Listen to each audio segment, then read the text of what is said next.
Muy buenos días. Hoy iniciamos oficialmente la serie del libro de los Hebreos, la carta a los Hebreos. Y pienso de manera personal promover mucho entre nosotros nuestra Biblia física en nuestro cuaderno.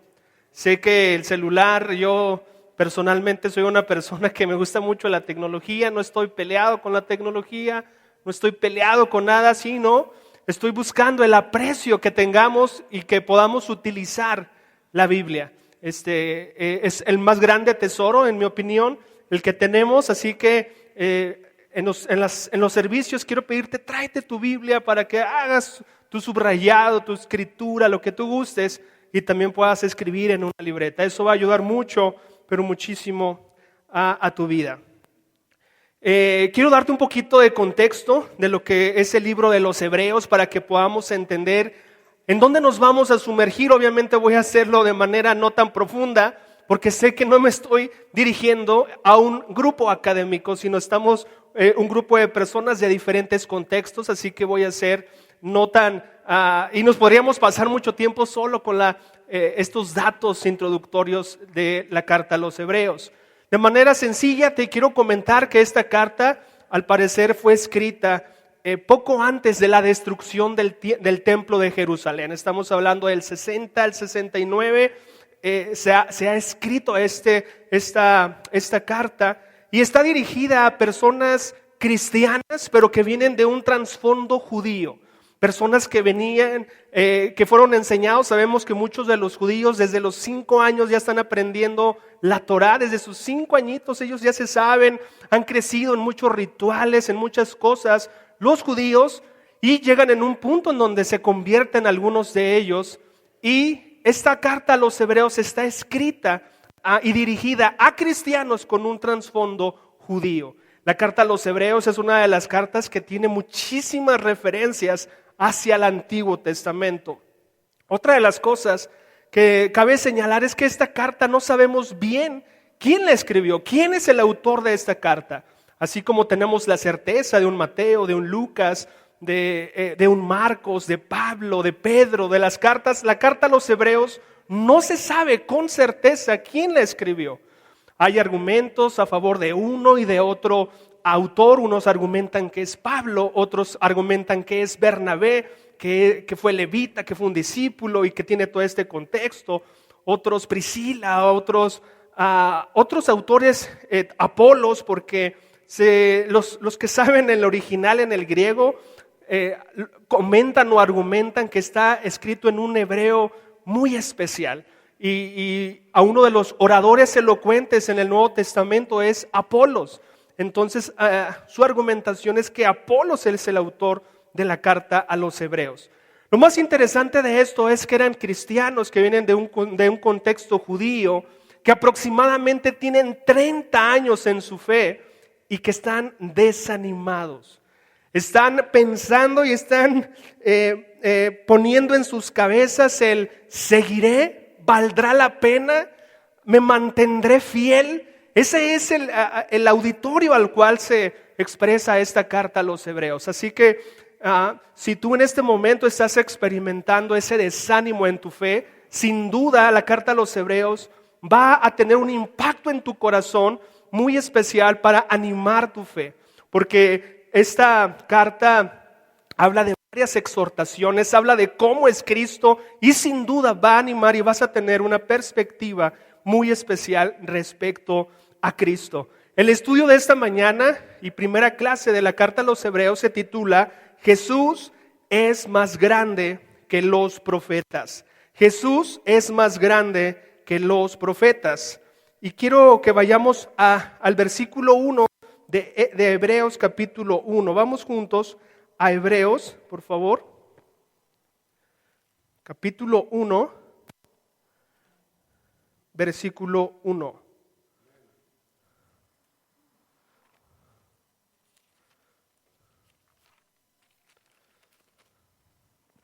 Dice lo siguiente, voy a leer la Nueva Traducción Viviente. Y dice, hace mucho tiempo Dios habló muchas veces y de diversas maneras a nuestros antepasados por medio de los profetas. Y ahora, en estos últimos días, nos ha hablado por medio de su Hijo. Vamos a detenernos, por favor, aquí. En este primer versículo, algo que necesitamos aprender y apreciar es ver a un Dios que ha estado a lo largo de la historia intentando comunicarse con el ser humano. De alguna manera yo quiero ponerte un ejemplo. Aquí me traje una caja. No sé si vayas a alcanzar a ver esta caja. Pero de alguna manera nosotros somos personas que estamos dentro de una caja. Nosotros tenemos 5 increíbles sentidos: vista, oído, 5 sentidos, pero esos sentidos están limitados a un mundo natural. De alguna manera estamos en 4 paredes, como si estuviéramos en una caja, y estamos limitados a la información, a la captación de un mundo natural. Pero sabemos que hay un mundo sobrenatural en esta vida. Y necesitamos conocer ese mundo sobrenatural. Y muchas personas abren muchas puertas para conocer, para aprender y salir de su conocimiento y concepción del mundo natural al mundo sobrenatural. Hay personas que abren la puerta de mediums, de cosas que, a ver, háblame de esto y háblame del otro, porque quieren salirse de lo natural para conocer información de lo sobrenatural. Hay gente, y las religiones en sí dan información que fuera de nuestra caja, fuera de nuestro mundo natural, nos dan información: mira, Dios es así, o la vida espiritual es así. Y el ser humano por sí mismo, aunque tiene 5 sentidos increíbles, no puede conocer, no puede saber lo que es el mundo sobrenatural. Y lo más especial es que Dios, desde su creación, dice: yo voy a explicarte lo que es la vida, el mundo sobrenatural. Voy a revelarte a mí. Tú, en tus sentidos y en tu mundo natural, por tu naturaleza, no vas a poder conocerme, no vas a poder entenderme, si no es que yo me revelo a ti, me muestro a ti, te digo cómo soy, qué pienso, qué me gusta, qué me disgusta, cuáles son mis atributos. No vas a poder encontrarlos a través de tus percepciones. Yo necesito revelarte quién soy. Y es lo que está diciendo Hebreos. Dice: hace mucho tiempo Dios habló muchas veces y de diversas maneras a nuestros antepasados. Dice la palabra de Dios que Dios entró en esta, y lo más especial es que dice: mira, Dios habló muchas veces. Eso es algo muy especial, que Dios esté interesado por darse a conocer, porque tú entiendas quién es Él, cuál es el propósito que Él tiene de ti y que tú puedes encontrar en Él. Y dice que lo hizo muchas veces. El Antiguo Testamento se está refiriendo a todos esos profetas que en el Antiguo Testamento hablaron de parte de Dios. Cada uno cumplió un mensaje específico. Cada uno reveló parte del carácter de Dios. Ningún profeta pudo hablar, pudo dar a conocer a Dios en su totalidad. Uno hablaba de su santidad, uno hablaba de su gracia, uno hablaba de su carácter, uno hablaba de su justicia. Pero lo más especial es la gracia de Dios de comunicarse con nosotros, porque íbamos a tener limitaciones en nuestro mundo natural. Es muy especial que Dios se haya dado el tiempo a lo largo de la historia para darse a conocer, para que tú tengas una revelación de quién es Él. En el Antiguo Testamento, por así llamarlo, se le llama una revelación progresiva. Vamos conociendo paso a paso quién es Dios, cómo es Dios, qué le gusta, qué le disgusta, cómo podremos acercarnos a Él, qué es esto, qué es lo otro de Dios. Lo más interesante, si tú te fijas, es que Dios, dentro de la caja, de esas 4 paredes, utilizó a otras personas como tú y como yo, los profetas, seres humanos en el mundo natural, para comunicarnos algo muy especial de quién es Dios, cómo es Dios. Y eso es algo que es muy especial poderlo tener en mente. Segunda de Pedro, vamos a tener un separador aquí. Segunda de Pedro, por favor, capítulo 1, versículo 21. Segunda carta de Pedro, capítulo 1.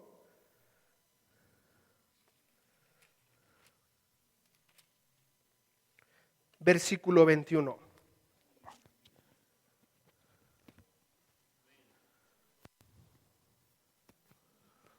Dice lo siguiente.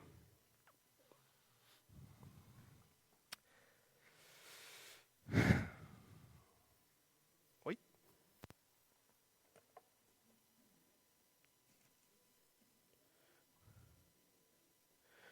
Okay. Dice en el versículo 20, desde el 20, dice, sobre todo, tienen que entender que ninguna profecía de la Escritura jamás surgió de la comprensión personal de los profetas, ni por iniciativa humana. Al contrario, fue el Espíritu Santo quien impulsó a los profetas y ellos hablaron de parte de Dios. Ve cómo Pedro y cómo hay un entendimiento, obviamente, de que tenemos a un Dios que se quiere comunicar contigo, explicarte quién es. Hoy, si tú has platicado con personas y que no tienen algo que también quiero recordarte es que la Biblia en nuestro país estuvo prohibido. Aproximadamente en el año 60, en el Segundo Concilio Vaticano II dejó de ser prohibida. Pero imagínate tener en nuestro país prohibido el alcance y el poder tener el acceso a quién es Dios. Solamente lo íbamos a tener lo que nos lo dijeran, lo que nos contaran, lo que podríamos agarrar de aquí o de allá. Pero ahora tenemos el gran privilegio de entender que tenemos a un Dios que Él sabe y nos puso 5 sentidos maravillosos, pero en el mundo natural que necesitábamos conocer, el mundo sobrenatural, lo que es Dios. Y quiere explicarte personalmente quién es, cómo es, qué le gusta, qué le disgusta, para que no tengas confusiones, para que no sea basado en tu imaginación, en lo que te contaron, en lo que te dijeron, en lo que supones, sino lo que Dios habló. Y aquí en Pedro vemos que los profetas hablaron de parte de Dios, impulsados por el Espíritu Santo.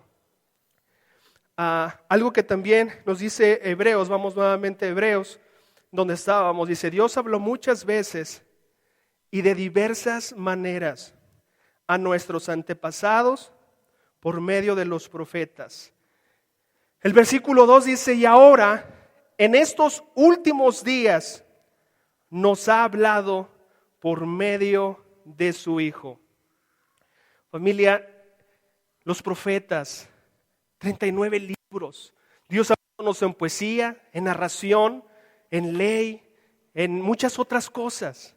Pero dice que ya no más, que todo eso que Dios habló en esta caja, a través de seres humanos como tú y como yo, que se llamaban profetas, dice, ahora voy a hacer algo especial. Ahora dice, ahora a su caja voy a mandar a alguien especial. Y ese alguien es Jesucristo. Vino a nuestro mundo natural a explicarnos, a confirmarnos, a decirnos quién es Dios, qué vino a hacer por ti, para ti, qué quiere, cómo puedes tú tener una relación con Cristo. Ahora ya no es un profeta inspirado por el Espíritu Santo. Ahora es el mismo Cristo quien viene a nuestro mundo, que nace de una manera sobrenatural. Y le estaba diciendo a los hebreos, qué especial, no se olviden, vuelvan a poner su mirada en Cristo, el perfeccionador, el iniciador de nuestra fe. Él es más que los profetas. Obviamente los judíos tienen en alta estima a Moisés, a Abraham, a todos los grandes profetas, los tienen en alta estima. Claro que sí. Pero el autor de los Hebreos dice, Él es superior, Él es mayor a los profetas. ¿Por qué? ¿Acaso el mensaje de los profetas era erróneo? ¿Es por eso que es mayor que los profetas? La respuesta es no. Familia, te lo voy a explicar de una manera sencilla. El Antiguo Testamento, en la revelación que Dios tiene para nosotros, se trata de promesas y va a venir. y van a ser, y voy a dar, y va a ocurrir, y va a pasar. El Antiguo Testamento y la revelación de los profetas no era erróneo, era incompleto. Se trataba de promesas que iban a apuntar a un Mesías, a alguien que iba a ser enviado a esta tierra para darnos a conocer a Dios. El Nuevo Testamento, familia, así como el Antiguo Testamento, son promesas. El Nuevo Testamento es el cumplimiento. Es el cumplimiento. Si tú recuerdas que Jesús dice, yo no vine a abolir, yo no vine a desacreditar, yo vine a cumplir la ley, a cumplir las cosas. Fíjate que muchas veces queremos ser personas del Nuevo Testamento porque decimos, ay, el Antiguo Testamento, qué aburrido, qué rollo, es un Dios diferente, es una situación. No. Imagínate, yo quiero que tú aprecies también, primeramente que aprecies que Dios en nuestro mundo natural, en esta caja que tenemos de limitación, quiso expresarte a ti de manera especial quién es, a tu oído, a tu corazón. Eso soy, ese soy, conóceme. Obviamente es a través de promesas. Cuando tú conoces una promesa y el cumplimiento, ¿sabes qué ocurre cuando conoces ambas cosas? Te da más fe, te anima y dices, wow, esto lo dijo allá en el Antiguo Testamento y aquí lo está cumpliendo, qué especial. Muchas personas por demeritar el Antiguo Testamento solamente conocen el cumplimiento ¿de qué? ¿Quién sabe? Porque no me gusta tanto el Antiguo Testamento y queremos dejarlo a un lado. Cuando tú abras tu Biblia y estés en el Antiguo Testamento, esté atento. Primero aprecia a Dios, gracias. En mi mundo natural, en mi mundo limitado, tú te viniste a mostrar a través de esos hombres llamados profetas. Gracias, Dios. Y ayúdame a ver, a mirar y a admirar las promesas que tú hiciste de ese Mesías que iba a venir. Y anótalas, apúntalas, subráyalas. Pueden ser en las promesas del Antiguo Testamento en azul, en algún color, porque en algún momento van a tener un cumplimiento en el Nuevo Testamento. Así que le decía a los hebreos, saben, en estos últimos días, esa es otra palabra que necesitamos tener claro. Para el judío, la palabra los últimos días, los últimos tiempos, se refería al tiempo en donde Cristo ha venido y ha resucitado. Para nosotros en nuestro lenguaje, los últimos tiempos, ¿qué es? El fin del mundo, ¿no?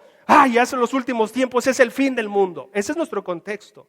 Pero en el contexto bíblico, el contexto judío, los tiempos primeros, o hace mucho que ahí, es un tiempo antes de Cristo. Y cuando llegaría el Mesías, cuando se cumplieran las promesas, ese momento, desde ahí para adelante, serían los últimos tiempos. Hoy estamos viviendo los últimos tiempos en ese sentido. No de que ya se va a acabar el mundo, mira, y todo eso, no. Porque estamos en un tiempo maravilloso de cumplimiento de lo que Dios es. Qué triste, familia, que muchas personas quieran conocer a Dios fuera de la Biblia, fuera de Cristo.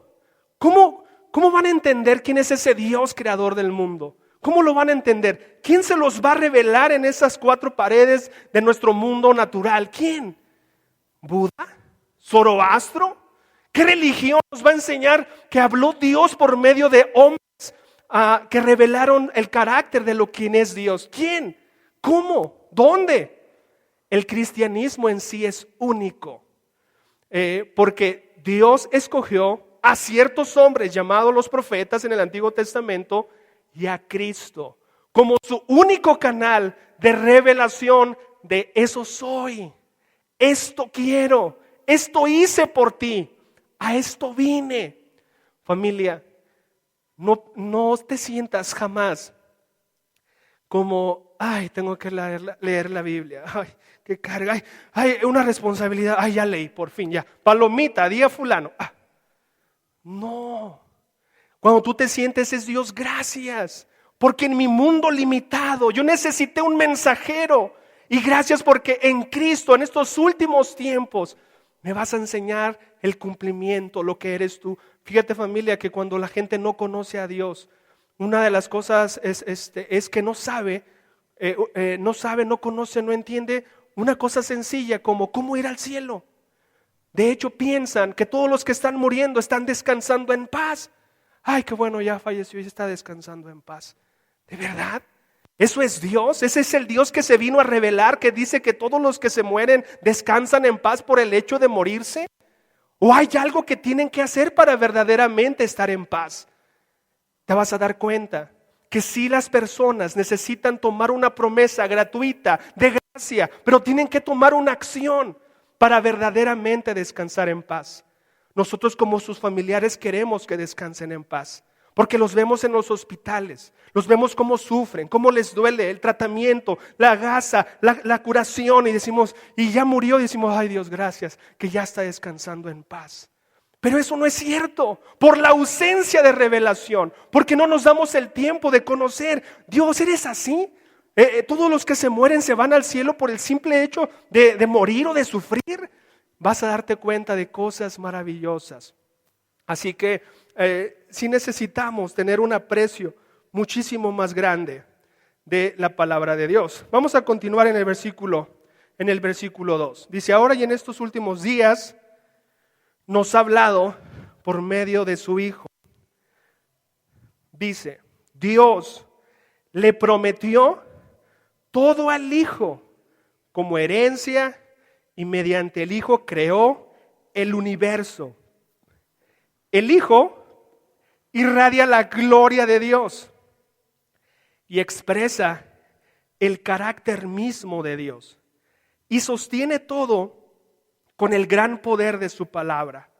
Después de habernos limpiado de nuestros pecados, se sentó en el lugar de honor a la derecha del majestuoso Dios en el cielo. Lo que le está diciendo a los hebreos, familia, es, miren, Cristo es mayor que los profetas. Y quiero decirles, quiero enmarcarles por qué es mayor.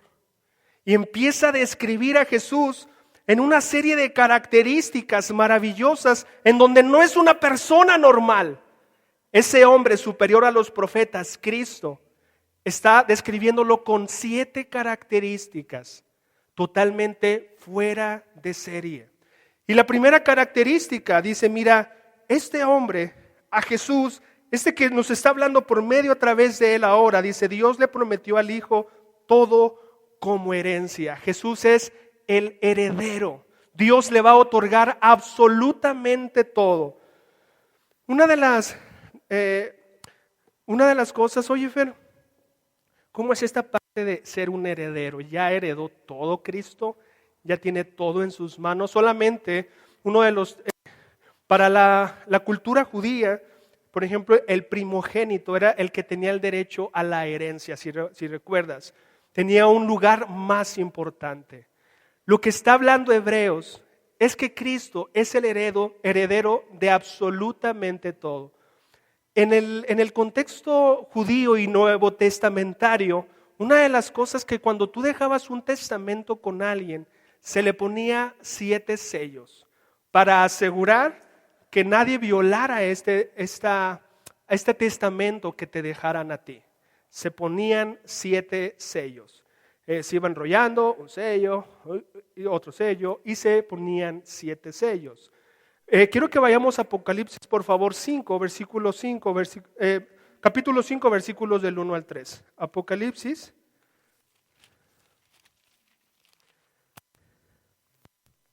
Capítulo 5, versículos del 1 al 3. Dice, luego vi un rollo en la mano derecha. Vuelvo a repetir. Luego vi un rollo en la mano derecha de aquel que estaba sentado en el trono. El rollo estaba escrito por dentro y por fuera y sellado con 7 sellos. Vi a un ángel poderoso que proclamaba con fuerte voz, ¿quién es digno de romper los sellos de este rollo y abrirlo? En otras palabras, el heredero. ¿Quién es digno? Pero nadie en el cielo, ni en la tierra, ni debajo de la tierra, podía abrir el rollo y leerlo. Entonces, dice Juan, comencé a llorar amargamente, porque no se encontraba a nadie digno de abrir el rollo y leerlo. Pero uno de los 24 ancianos me dijo: deja de llorar, mira, el león de la tribu de Judá, el heredero del trono de David, ha ganado la victoria. Él es digno de abrir el rollo y sus 7 sellos. Entonces vi a un cordero que parecía que había sido sacrificado, pero ahora estaba de pie en el trono, entre el trono y los 4 seres vivientes. Y en medio de los 24 ancianos tenía 7 cuernos, etc. Quiero que vayamos ahora en el versículo, por favor, Apocalipsis 11:15, porque desde aquí está hablando que cuando quita un sello, otro sello y todos los 7 sellos. Vamos a Apocalipsis 11:15, por favor. 11:15. Apocalipsis 11:15. Dice: entonces el séptimo ángel tocó su trompeta y hubo fuertes voces que gritaban en el cielo: ahora el mundo ya es el reino de nuestro Señor y de su Cristo, y Él reinará por siempre y para siempre. Los 24 ancianos que estaban sentados en sus tronos delante de Dios se postraron rostro en tierra y lo adoraron diciendo: te damos gracias, Señor Dios, el Todopoderoso, el que es y que siempre fue, porque ahora has tomado tu gran poder y has comenzado a reinar.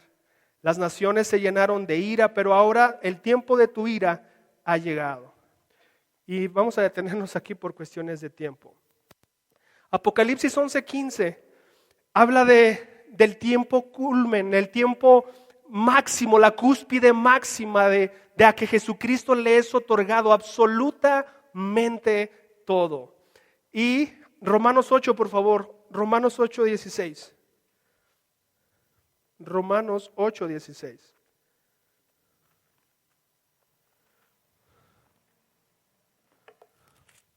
Dice lo siguiente.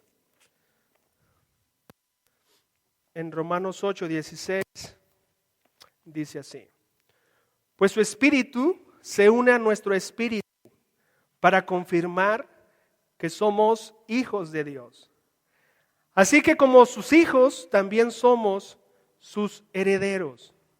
De hecho, somos herederos junto con Cristo de la gloria de Dios. Pero si vamos a participar de su gloria, también debemos participar de su sufrimiento. Este mayor a los profetas, Jesús, que en su primera característica estaba diciendo que Él es el heredero, que en su momento todo lo que ves, todo lo que escuchas, lo que no ves, lo que está en el cielo, en la tierra, va a ser ofrecido al heredero, aquel que puede abrir ese testamento sellado con 7 sellos. Es el heredero de todo. Y sus discípulos son sus coherederos. No sé si te anime eso. No sé si te sientas afortunado de decir: wow, a Cristo, que es el heredero, va a compartir conmigo su herencia. Romanos 8 dice: me va a ser su coheredero, va a compartir conmigo lo que le dio.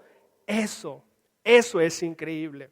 Entonces, la primera característica es su condición de heredero. La segunda que nos menciona ahí en Hebreos, vamos a nuevamente retomar Hebreos, por favor. Porque, oye, ¿por qué? ¿Qué tiene este hombre que es superior a los profetas? Dice, mediante el Hijo creó el universo. Mediante el Hijo, es decir, mediante Cristo, creó el universo. La segunda característica, familia, es que Jesús tiene una condición de creador. De creador. ¿De dónde provino todo lo que existe, lo que hay? Solamente fue a través de Cristo, de este hombre que ahora Dios se revela y es más grande que los profetas. No solamente es heredero, sino también es creador de todo lo que existe. La otra característica, dice, es su resplandor. Dice, por medio de su Hijo el Hijo irradia la gloria de Dios y expresa el carácter mismo de su ser. Otra de las características, la tercera, es que se caracteriza por su resplandor. Cristo es el resplandor de Dios. Hay una palabra muy interesante aquí en el griego que se llama apaugasma. Cristo es el apaugasma, es como si enviara el brillo o la luz de lo que es Dios. También en Colosenses, quiero que me acompañes, Colosenses 1:15. Colosenses 1:15, que tiene que ver con su cuarta característica. Ahí.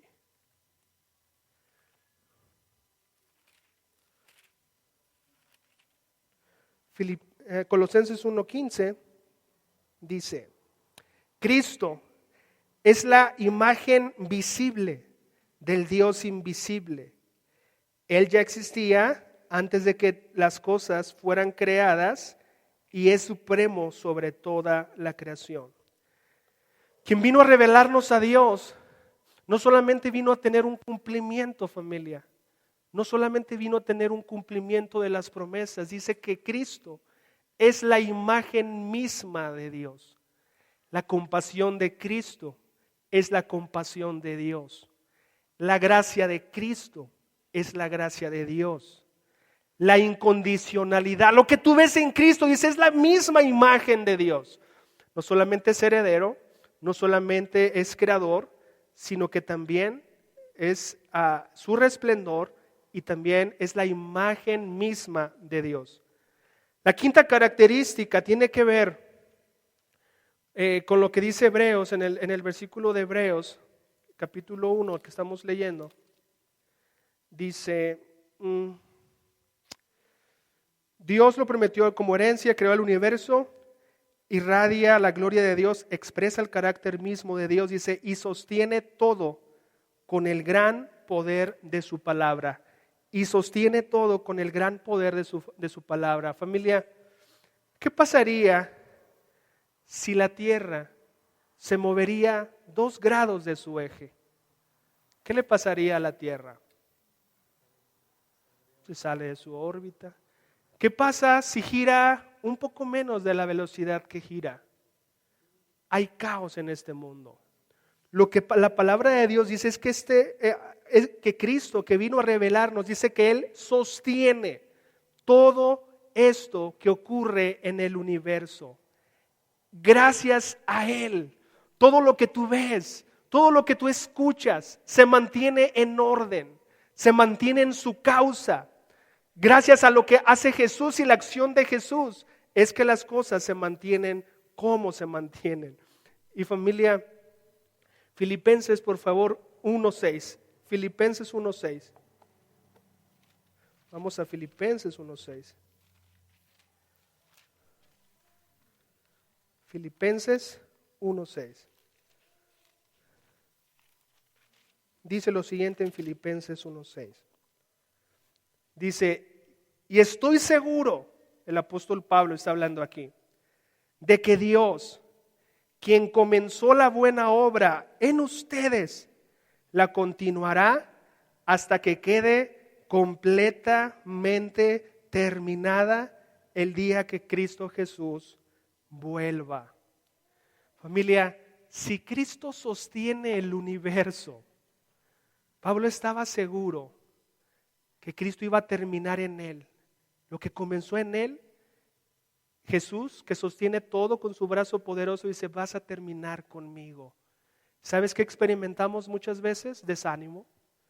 Experimentamos desánimo porque decimos, no cambio, soy el mismo, me equivoqué otra vez, ¿por qué, Cristo? Pero no vamos a Cristo, el que sostiene el universo, y le decimos, Cristo, tú que iniciaste tu obra en mí, termínala. Tú eres poderoso para sostener el más grande de los planetas. Que no puedas con mi incapacidad, con mi humanidad, con mi esclavitud. No puede haber cristianos limitados porque es Cristo quien los sostiene. Y eso es maravilloso. Pablo lo entendía, él estaba seguro, Cristo quien inició una obra en mí, no es que yo la tenga que terminar y que yo tengo que esforzarme. Pablo estaba seguro que Cristo la iba a terminar. Así que necesitamos estar unidos a Cristo. Esa fue la quinta característica. Cristo, que sostiene, no solamente creó, no solamente es heredero, sino que también sostiene todo lo creado. Vamos más adelante. Dice: después de habernos limpiado de nuestros pecados, se sentó en el lugar de honor a la derecha del majestuoso Dios en el cielo. La sexta característica, familia, es su sacrificio. No podíamos comunicarnos con Dios en nuestro estado pecaminoso. No podríamos. No podríamos acercarnos a un Dios santo en nuestra falta de santidad. Pero Cristo vino a poder, dice, después de purificarnos de nuestros pecados. ¿Qué significa? Que es Él el perfecto y maravilloso, la obra que Cristo hizo para podernos acercar y poder tener, y ahora sí entrar en comunicación verdadera con Dios. Y la séptima y última, cuando dice que lo sentó a su diestra, es la exaltación. Sentado a su diestra es exaltación. Se sentó como señal de honor, como señal de autoridad, como señal de su gobierno, y se sentó a su diestra como señal por la intercesión de ti y de mí. Cristo está a la diestra de Dios y está intercediendo por ti.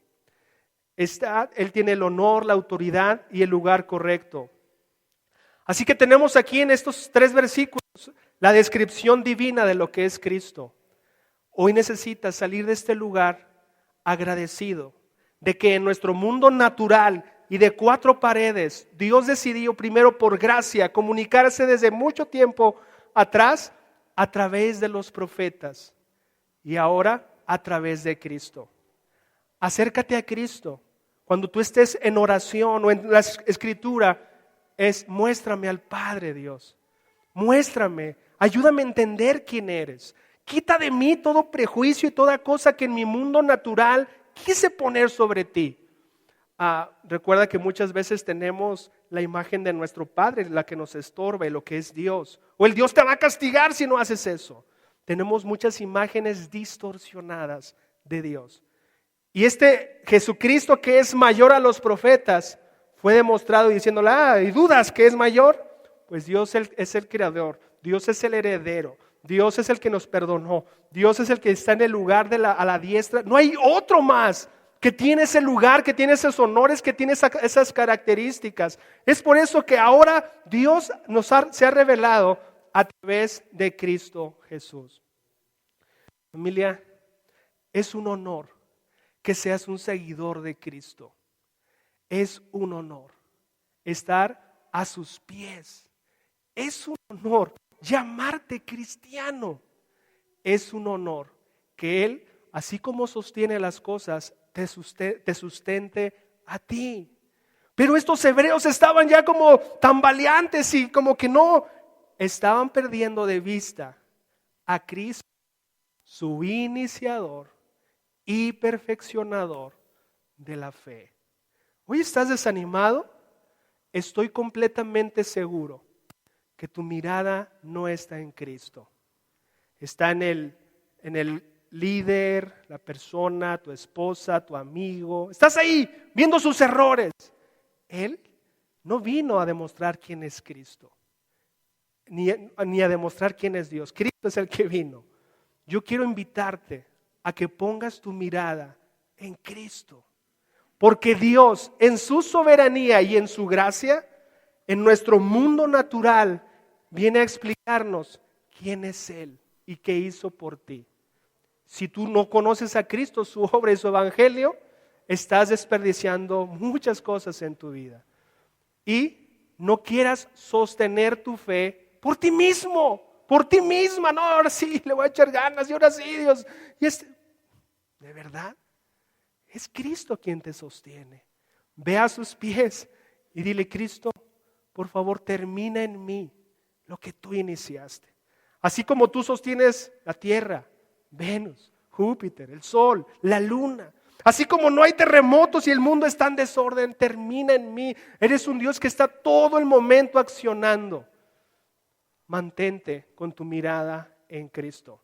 Amén. Acompáñame en una oración.